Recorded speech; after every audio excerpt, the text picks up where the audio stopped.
Frankenstein, Crime and Punishment, Tender as the Night, and Hell is the Absence of God. These are the 4 books that define the show You, but are they the makings of a hopeless romantic, or a glimpse into the mind of a voyeuristic obsessive? Today, we're going to explore how they inform the show, and the character of Joe. The best way to understand someone is through their wants. For Joe, it's happiness and companionship, much like the creation in Shelley's Frankenstein.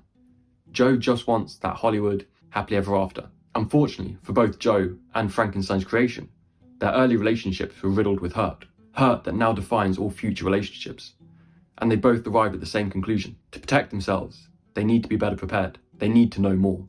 The scene within Frankenstein that best encapsulates this is when the creation spies upon an old man and his 2 children. He engages in voyeurism to learn more about them and to hopefully one day be accepted by them. He collects firewood to aid their lives. Just as the life of the creation was engineered by Victor Frankenstein, the creation now goes on to engineer the lives of others. Joe pursues a similar path, but his voyeurism is enhanced by technology, allowing for unbounded fetishization, inserting himself into the lives of others because he believes that he knows what's best. And perhaps he acted with the best of intentions. What he failed to remember was that actions have consequences, and often they're unintended. The efforts of Frankenstein's creation were met with rejection, driving him towards revenge and bloodlust. That's what he was willing to do for love, or the lack thereof it. What was Joe willing to do?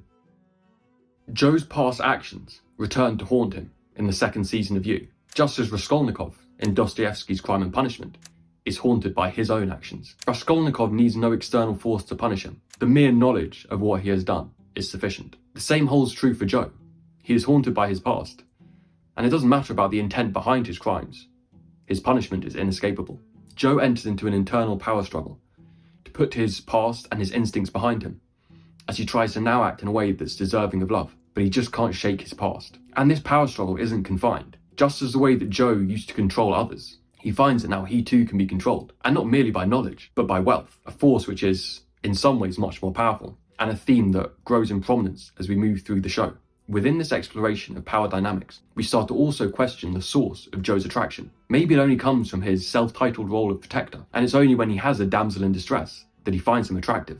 He needs that submissive companion, but when they are strong, his attraction fades. When they can protect themselves, Joe is no longer interested. The protagonist of F. Scott Fitzgerald's Tender as the Night similarly feels the tendrils of wealth, and he too looks for relationships where he can reign. Both Tender as the Night and Season 3 of You explore the intersection between fading attraction and duty. What happens when that initial spark of relationship is lost? What happens when the glances fall outward of the relationship? When both partners are looking for novelty and excitement elsewhere? But more pressingly, what happens when this wanton attraction meets a love that is not romantic? When all that remains in a relationship is duty, is this enough to rekindle that spark?